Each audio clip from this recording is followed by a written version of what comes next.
Well, I am so grateful that you all chose to join us in Wyoming on this beautiful August day for the Western Caucus. The Western Caucus has gone through an extraordinary period of growth since I first arrived in the U.S. Congress. When I arrived in 2009 in the seat that Harriet Hageman now holds, the Western Caucus was at a low ebb, and Congressman Rob Bishop sort of reorganized and reinvigorated it.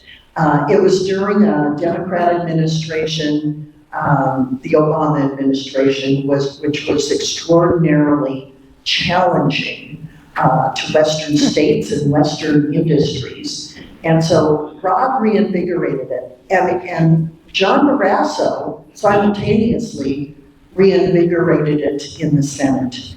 And from there, it has grown and is very healthy and robust and hugely important to all of us because members of Congress, both House and Senate, staffers in both the House and the Senate, and the industries that do business in the West are all struggling with the same federal government overreach. But together we're stronger. Together we can help each other overcome the barriers and return to the constitutional style of government where the states and the people run our country, not the federal government. Our nation is an upside-down triangle. The federal government's on the bottom. The people and the states are on the top of the triangle. They're supposed to tell the government what to do. We are the ones who are supposed to consent to be governed by the federal government, not be its subjects. And this group is designed to change the paradigm and get us back to the way our nation was designed. So I very much want to thank you all for being important to that whole process. We have a great panel to begin today. And I want to first turn it over to Congresswoman Harriet Hageman, and then we'll have opening statements from Pete Obermueller, Jim Magagna, and Scott Melbye, three fabulous representatives of their industries. So without further ado, Wyoming's lone Congresswoman, Harriet Hageman. Thank you, Cynthia. Thank you. Is this on? Try this one. Okay.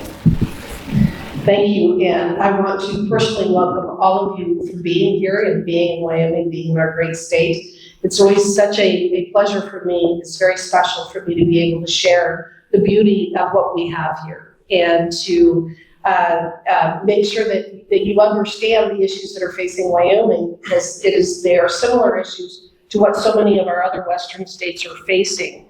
And over the next few days, Senator Lummis and I are excited to show you our natural beauty as well as the various assets and gifts that we have. But we also want to give you all a chance to truly understand what the federal footprint is in the state of Wyoming. Our surface, 48% of our surface estate is owned by the federal government, and 65% of our mineral estate is owned by the federal government. Right here in Teton County, this is the highest housing costs of any county in the United States. And in part, that's because only 3% is privately owned. 97% of Teton County is owned by the federal government. Whether it is the parks, Yellowstone National Park, Grand Teton National Park, or the National Forest Service lands, as well as the elk refuge is owned by the Fish and Wildlife Service, and that's about 33,000 acres contiguous to the north side of Jackson. The challenges that Wyoming is facing right now are similar to what so many of your states are facing as well.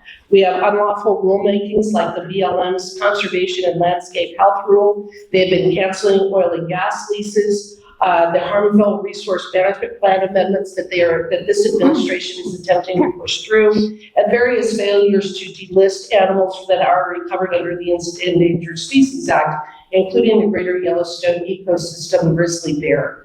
The grizzly bear was listed as threatened in 1975. The recovery goals were about 500 bears. We have over 1,100 bears now. Even the Fish and Wildlife Service acknowledges that Yellowstone is saturated. They're moving well outside of their historical range, creating all kinds of problems. Wyoming has been attempting to push the Fish and Wildlife Service to delist the grizzly bear, but so far they have refused. At the end of July, the Fish and Wildlife Service issued yet another letter indicating that they're going to take at least an additional 6 months. That's in addition to the 2 years that they have already taken evaluating a species that everyone agrees is recovered. Right now, the BLM, through its Rock Springs and Buffalo offices, are seeking to implement RMP revisions that would lock millions of acres from access, management, and use. In fact, the Rock Springs RMP, the Rock Springs District Office covers 3.6 million acres. And according to the RMP that they issued last fall, they would deny access, management, and use to a full 1.8 million acres. What that would do is stop grazing, oil and gas development, right-of-ways, mining. It would be devastating not only to Wyoming, but to the country as a whole. As we often say, energy policy or energy security is national security. Wyoming is the largest energy producer in the nation. It's absolutely critical that we're able to protect these industries, what I refer to as our legacy industries, as well as Wyoming is the largest trona producer in the nation. Our direct competition is Kazakhstan and China, but we have the highest quality, highest reserves of trona in the United States. Also uranium. We've got the highest reserves and the highest quality uranium in the United States, and you'll hear more about that as well. And the Biden-Harris administration has essentially gone to war with every single one of those industries. These are just some of the challenges that Wyoming is facing.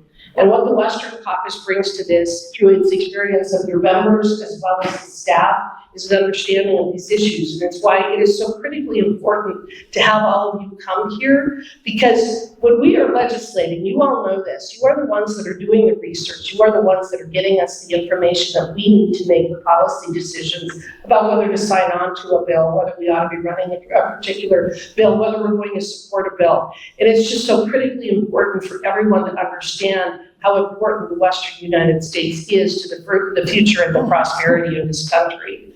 Right now, as I was indicating about the Rock Springs RMP, that would be a very draconian approach to land use management, but we also have the circumstance where the BLM recently issued the Buffalo RMP, and the purpose of that is to stop all coal mining in the Powder River Basin by 2041. My response is good luck turning those lights on. I mean, these are just the stupid decisions. These are the very, not only stupid decisions, but incredibly destructive decisions that are coming out of the Biden-Harris administration. And you'll always know that whenever they issue these kinds of diktats, they always go into effect after their term in office has expired, so that they're not the ones that are blamed for the consequences of the terrible decisions that they are making. Of course, we're not going to stop coal mining in the Powder River Basin by 2041 or 2045 or 2050 or 2060. Coal is affordable, it is clean, it is reliable, it is one of the most important assets and resources that we have to, again, ensure our prosperity.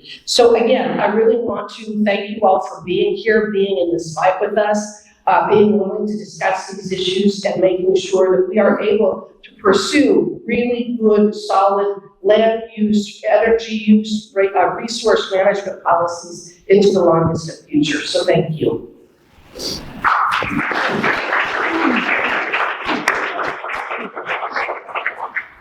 Thank you, Harriet. And now we'll have a couple of opening remarks from the head of the Wyoming Petroleum. It's called the PAW, Petroleum Association of Wyoming. My former legislative director, Pete Obermueller.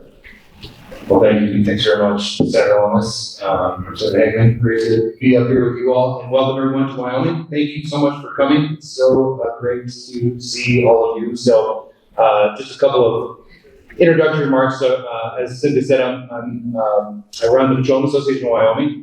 It's the state oil and gas trade association. Represent all the folks who explore for oil and gas. And an interesting fact about Wyoming is you still do explore for oil and gas in Wyoming, unlike some of the other oil fields in North Dakota or Texas, where we know We know the field, we know the contours, that's really just producing the field. In Wyoming, we don't know the bounds yet.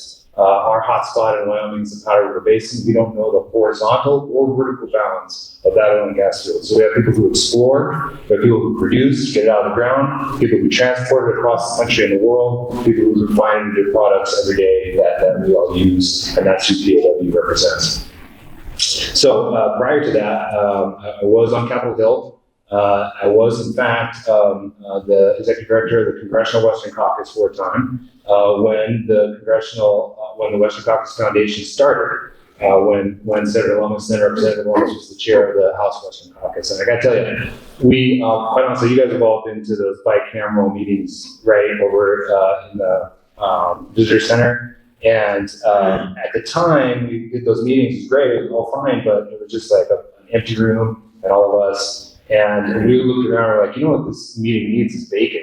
And like some coffee and some bacon. And we need to start a foundation so we can get some money to have coffee and bacon. So that's what, so we started a foundation for that. And now, Daryl, look at this. It's amazing, you guys. It's amazing. I'm so proud of you guys for doing this. Noah and Andrew and Senator Brasser, Senator Lummis, everybody who's been a part of making the foundation of Caucus what it is. It's just, I can't tell you how important it is for those of us from the West who always feel a little bit forgotten about in DC on a sort of a bipartisan basis to have all of you here.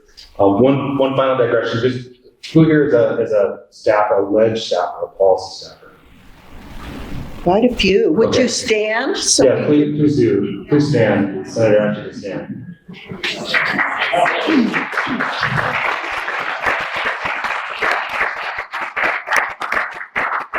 So, so Cynthia, so quick story. I mean, it's amazing to me to now be of an age where when I mention Senator Al Simpson, people look at me blankly. They don't know who that is. And that's wild to me, but Senator Al Simpson, of course, is a senior statesman, former senator from Wyoming.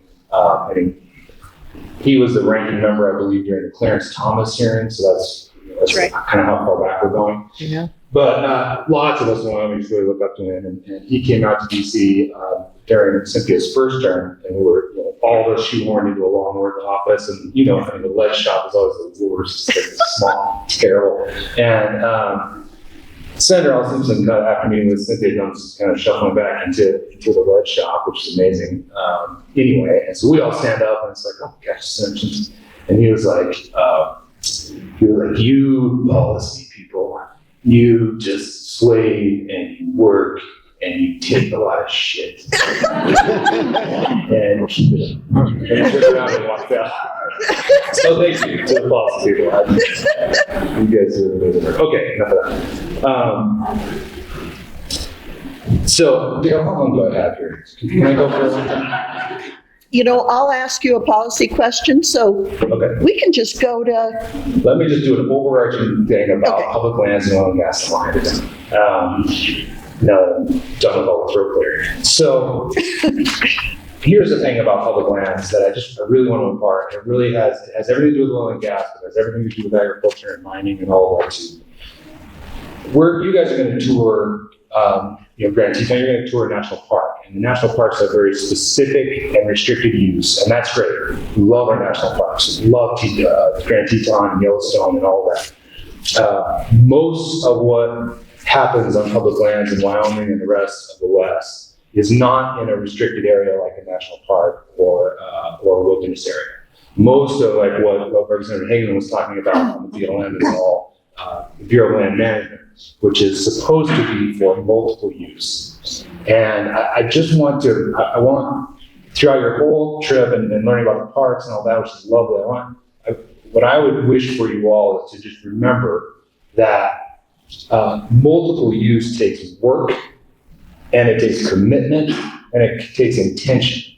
Because what I fear is, and what I hope the Western Caucus and the Western Caucus Foundation can help drive, is that this is just kind of stand in the gap against this continuing steamrolling trend that we want to designate every single acre for a specific use.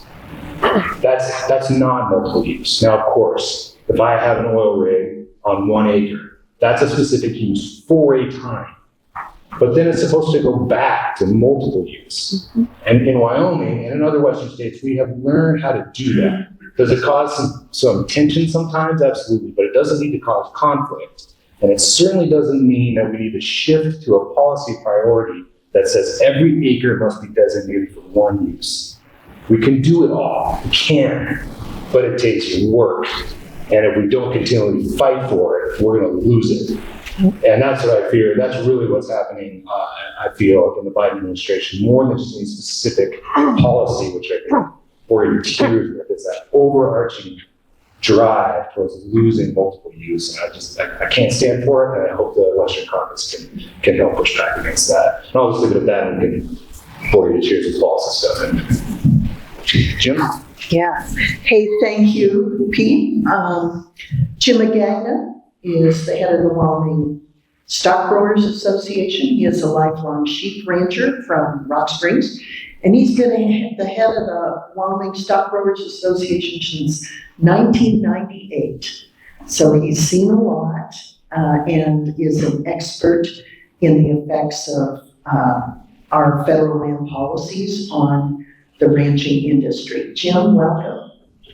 Well, thank you, Senator. And just a couple of broad points I would make at this point in the discussion. First of all, the Wyoming Stock Growers Association is 152 years old. We were the original oldest trade association formed in the state of Wyoming, and the second oldest cattle association in the United States. So we do have some history behind us, some of which we're proud of and some of which we're embarrassed by. Any of you familiar with the Johnson County Wars?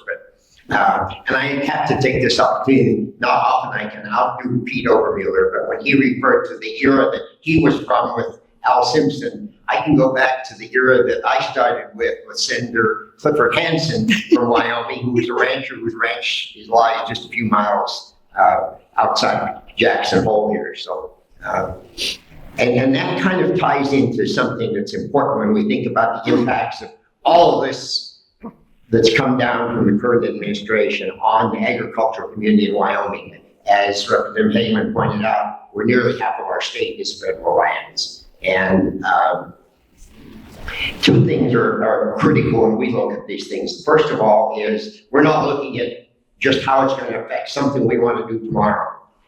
These are multi-generational farms and ranches. Some are fourth and fifth generation today. And people looking forward to how can I make this continue so that my kids, my grandkids, my great-grandkids can continue this ranching tradition. So we need to look at these things in terms of their long-term impacts, not just their impacts on something that I want to do now. And that's fundamental. The other fundamental principle that applies particularly to ranching is that because of our land ownership pattern in Wyoming, outside of Teton County here, which is so heavily federal land, but in the rest of the state, all these lands are either BLM lands, Forest Service lands, state trust lands, and private lands. And what the current decision makers in DC just totally do not understand or choose to ignore is that you cannot take an action impacting the private lands without impacting what are the public lands without impacting what can happen on the private lands. And any decision I make on my ranch or any of my colleagues make about what we're going to do with our private land is dependent on what's our ability going to be to utilize the public land. If we're going to lose our grazing permits on BLM, then the integrity of the ranching operation has been destroyed, and we need to look at other options. Can we develop this land in some other way through subdivisions or something, because we can no longer derive that private land revenue. So that's something that we talk about constantly, and certainly it's tended to fall on deaf ears here more recently with all these regulations that are coming down. And the federal agency people back there love to tell us when these come down, well, they're not really going to affect your ranch. This is targeted for energy development or mineral development, something like that. The truth of the matter is every one of these dramatically affects us over that period of time because they're multi-generational operations. So that's the perspective from which we analyze each of these proposals as they come in front of us. Thank you. Now, Scott Melbye, who is a longtime 40-year veteran of the nuclear energy industry and is the current president of the Uranium Producers of America. Scott? Thank you, Cynthia. And thank you to the Western Caucus for having us here in Wyoming. I want to echo your comments earlier. As someone who's lived most of my life and worked in the West, the importance of this organization. There are a lot of folks back in DC that are supposed to be governing for all 50 states that when it comes to industries like farming, oil and gas, ranching, mining, and minerals, we just have people that don't understand our industry, so the education element of this group is so important. We have some that don't care about what we do out here in the West to make a living and have a livelihood, but we also have those that do care what we're doing and are desperately trying to put us out of business. So this organization is so important for fighting back on the hill for all of our industries. In talking about the uranium industry, I think all of you have seen us come through your offices through the years, and we're bringing you all of our trials and tribulations and our challenges. I think it's also important that when we have successes that we also share those with you. And I think this is very timely opportunity to talk about a couple of those. In the last 9 months or so, we've had two very big legislative victories that you were all involved with. One was the Nuclear Fuel Security Act, and the other was the Russian uranium ban, which both passed both the House and Senate with overwhelming support. And with the ban, it was unanimous support in the House and Senate. And we're seeing bipartisan support for nuclear energy. That's evident, but we haven't been seeing the same bipartisan support for the mining industries, whether it's critical minerals, rare earth minerals, or energy commodities like ours. So this is very encouraging. These legislative victories, along with strong market conditions for uranium, has the U.S. uranium industry in a bit of a revitalization, and we're very excited that in our organization we now have 6, soon to be 7, companies that are now have resumed uranium mining in the United States or in the process of restarting. My company, Uranium Energy Corp, is, as we speak, restarting our Christensen Ranch dairy operations in the Powder River Basin, and bringing those back into production and all the economic benefits and employment and jobs that that's bringing. It's also for those of you who remember the Obama-Clinton years when the U.S. uranium assets were allowed to be sold to the Russian state atomic energy company Rosatom. These assets were previously held by the Russians. Our company bought them back shortly before the invasion of Ukraine by the Russians. And they're now back in American hands and going back into production. So a really positive story all around. But again, I thank you all for the support of that legislation. The ban is so important. I think a lot of you and your bosses said that we're not going to direct funding to revitalize the domestic uranium conversion and enrichment industries unless we have a corresponding ban. We don't want the Russians to come in and undercut our taxpayer investments in this industry, and the ban also allows the serious money that has to come from industry to spend the billions to build up our nuclear fuel capacity. Why is it important to have domestic uranium? We presently get 50% of the uranium required to produce 20% of American electricity from nuclear power from Russia, Kazakhstan, and Uzbekistan. We want a lot more of that uranium going forward from Texas, Wyoming, Utah, Colorado, Nebraska. So again, thank you for all that support. We will talk about the challenges that remain. The mines that have restarted are the ones that are already permitted and licensed. If you're one of our members that's going through that process, which can be 6-7 years to permit license a new uranium mine, there's a lot of reform that can be done and stop the regulatory overreach in our industry. Thanks. Well, thank you, panel. I want to give each panelist one question from Harriet and me. And then if we have any extra time, we'll open it up for questions. So I'll be brief, and I would ask our panelists to be brief so we can have the time for questions. So my first question is for Pete Obermueller. You gave us a good overview. Now can you drill down a little bit and tell us what administrative actions are hurting the industry, especially reducing oil and gas lease sales? Drill down and see what you did there. Yeah, thank you. And keeping with your instruction to be brief, the answer is everything, all things. There's so many, and Versa and Hageman lists a lot of them, so let me just focus on two really quick. When you hear the national conversation about oil and gas, you usually hear from people who don't like oil and gas, big oil. Wyoming really doesn't have that. We do not have the majors in Wyoming.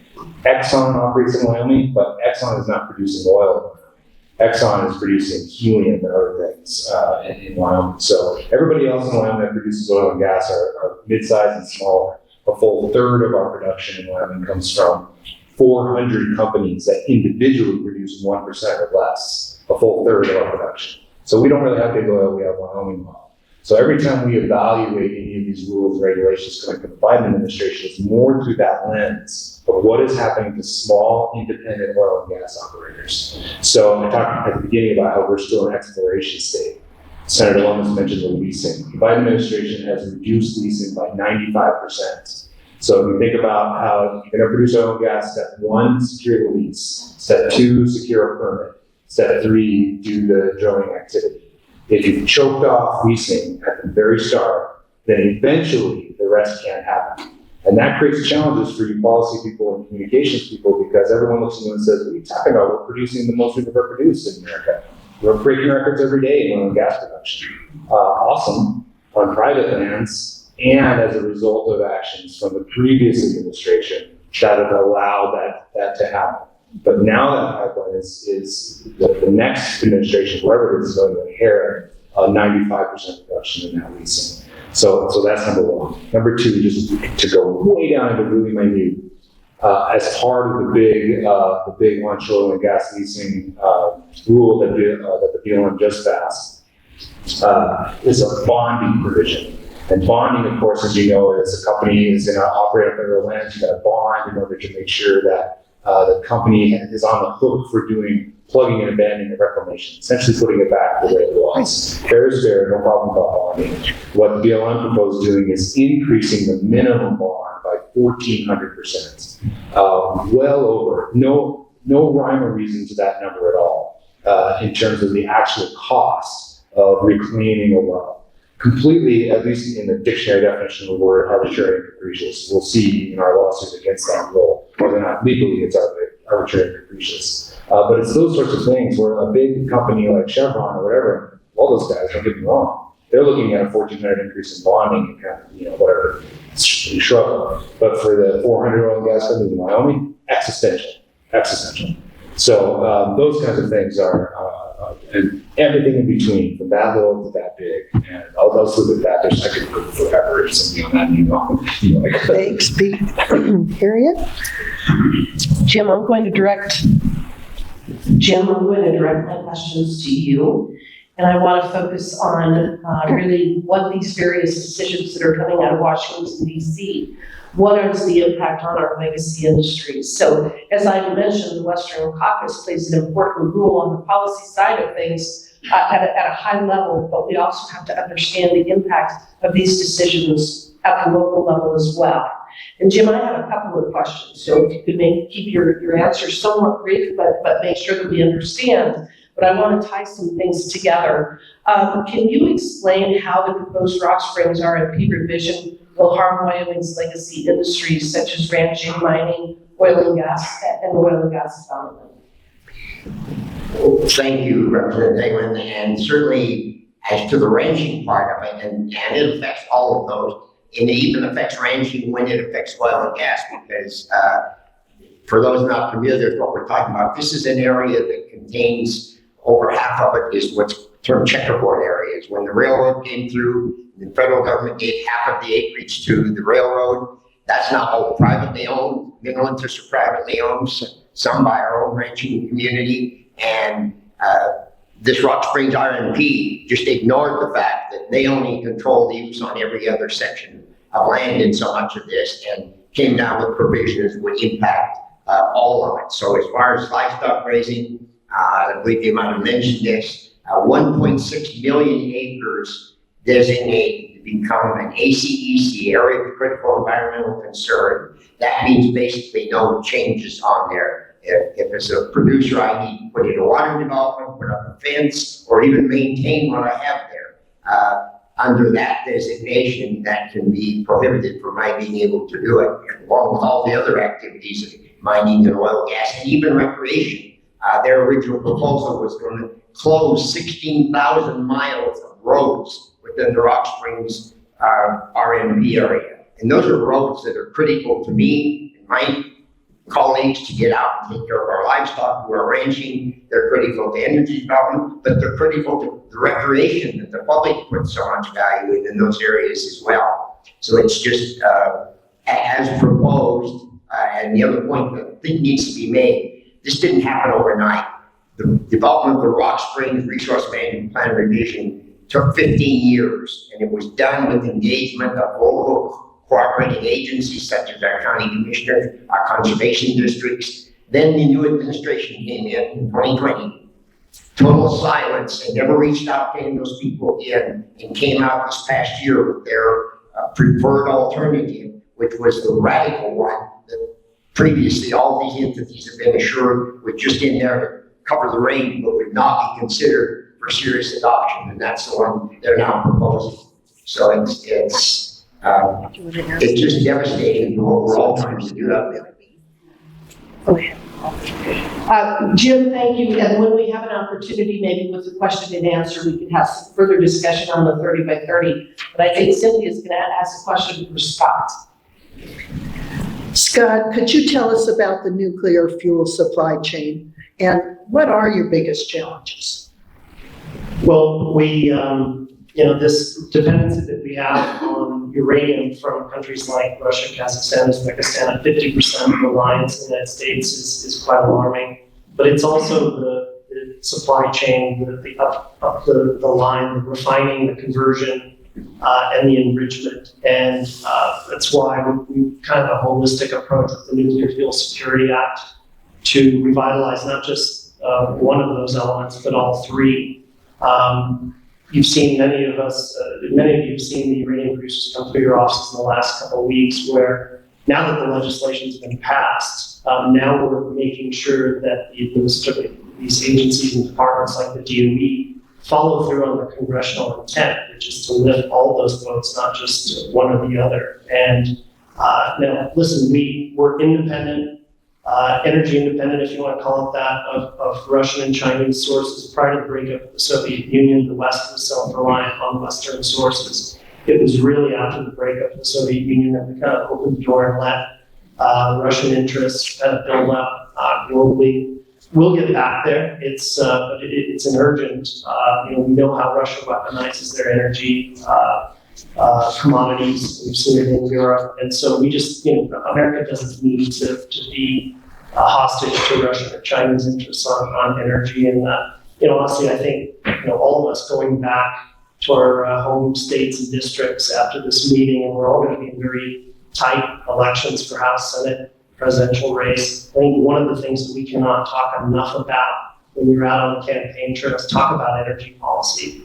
I think this is something that we can really get right on day one, which impacts everybody's cost of living. Abundant, affordable, reliable, resilient energy is something that we had before. We're going to get it back. But in nuclear, I'm confident that we've got a growing industry now with small and modular reactors like we see going in TerraPower's project here in Wyoming. X-Energy's building with Dow Chemical on the Gulf Coast of Texas. This is really exciting. I think along with natural gas, our grid can be powered by nuclear and natural gas. And Harriet, I think we have to be very careful when we talk about phasing out coal, when we realize how important that has been and can be for our economies going forward. It's all the above energy is what we need to get back to.